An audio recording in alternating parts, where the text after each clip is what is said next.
understanding that we're kind of in the nuclear stew. It's not getting better. Fukushima hasn't stopped. Somebody corrected me on my channel today. I haven't had a chance to respond, but they said it's not 3 nuclear meltdowns, it's 5, which is probably true. And they often say 3, so I'm like everybody else saying 3. And I think it's important for us to correct each other and to demand honesty in science, which is what we're not getting. And to start saying, why do we have to be their guinea pigs? Like, it's about time that we just stop the insanity and start trying to resolve the issue. And frankly, we could do without a lot less electricity all over the planet. We don't need to produce as much as we need. Anyways, I'm going to get off that soapbox, but I just wanted to say that this is about finding solutions and understanding what it does to our health and to the future of our children. It's not like mercury or coal ash or any of that stuff, because nuclear pollution actually affects 3, 4, 5 generations in the future. So I'm going to get busy reading. We are on the sub-chapter called, let me put my double glasses on. Dun, dun, dun, dun. Now I can see really good. Here we go. These glasses doesn't do this trick so easy as the other glasses, but that's the way it is. The fight for a new biomedical complex. My friend's right, I do look crazy. The biomedical program at Lawrence, let me take these off. How about that? That doesn't look crazy. The biomedical program at Livermore was at that time housed in makeshift quarters. It was anticipated and promised by AEC in the original discussions that a laboratory building would be budgeted and constructed with funds to be requested of Congress in the following fiscal year. The Joint Committee on Atomic Energy struck from the AEC budget the funds that were to be used to construct a biomedical complex at Livermore. How sweet of them. This was tantamount to the Joint Committee on Atomic Energy stating that the Livermore biomedical program was unnecessary, for without facilities to work in, it was hard to envision much of a program being possible. Again, it appeared that the highly vaunted essential program to evaluate the hazard of AEC releases of radioactivity, so necessary when the commissioners were on the hot seat, was no longer essential, especially since in June 1963 the Atmospheric Test Ban Treaty had been signed.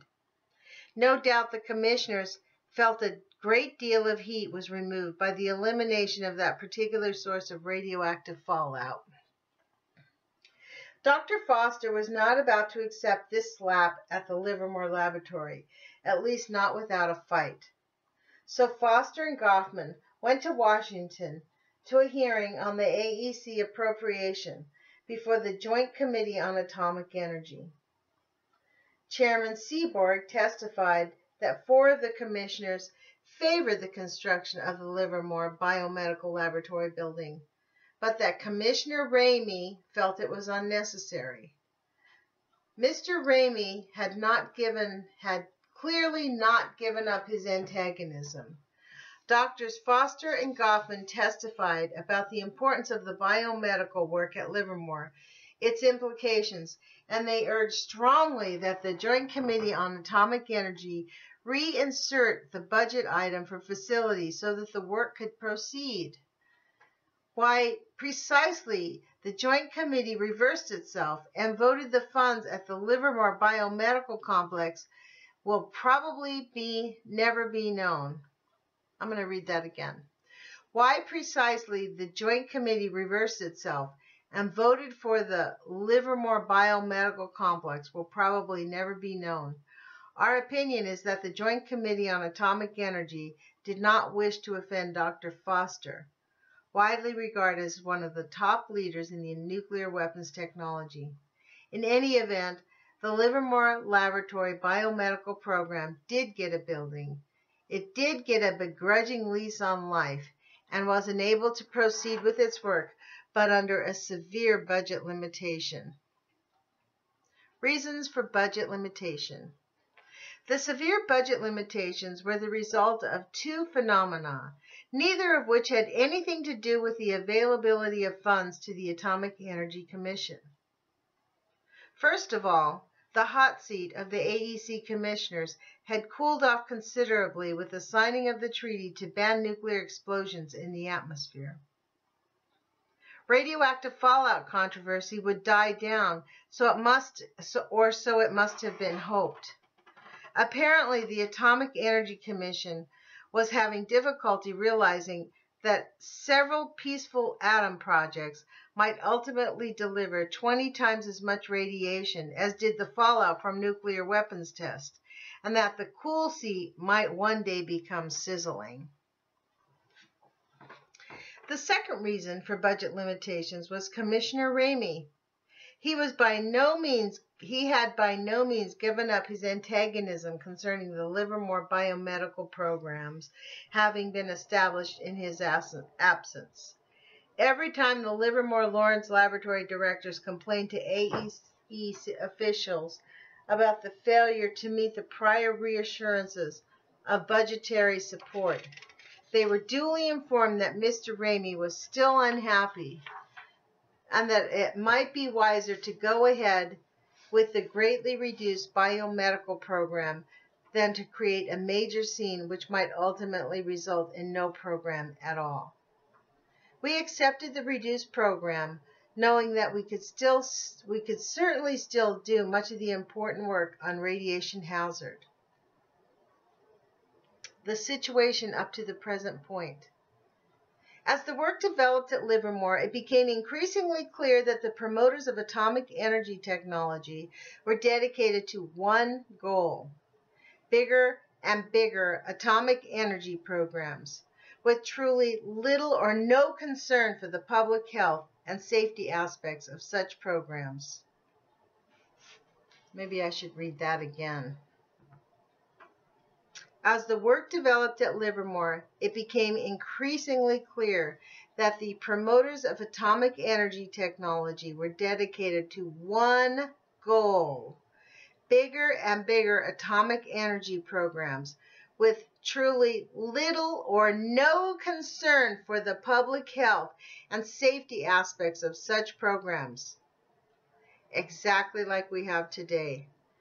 The evidence which developed steadily and certainly lent credence to a certain statement by Dr. Peter Metzger that it appears that the Atomic Energy Commission has decided to cope with the danger from radiation by attacking the public fear of it. Dr. Peter Metzger is a biochemist, Ball Brothers Research Corporation, chairman of the Colorado Committee for Environmental Information. That's who he was. In 1964, the Plowshare program, dedicated to the development and utilization of nuclear explosives for peaceful purposes, held a symposium at the University of California at Davis. Goffman was asked to present a paper on the hazards of man from radioactivity. By then, the biomedical program had been underway a year. That paper was presented, and it stated that we knew far too little about the hazards of radioactivity to comment on the loss in lives in this generation or future generations from the spewing of radioactivity that would necessarily accompany such projects as digging into interoceanic canal, a sea level type like Panama Canal, by the use of nuclear explosives. And further, that the favorite cliche of atomic energy promoters, namely that, quote, benefits to be achieved outweigh the risks, unquote, was meaningless, since no evidence had been adduced concerning these benefits, and tremendous gaps existed in our knowledge of the true risks. So I'm going to stop. I'm at the bottom of page 68. I'm at 11 minutes. 30 seconds, and I think it's better to have shorter of these.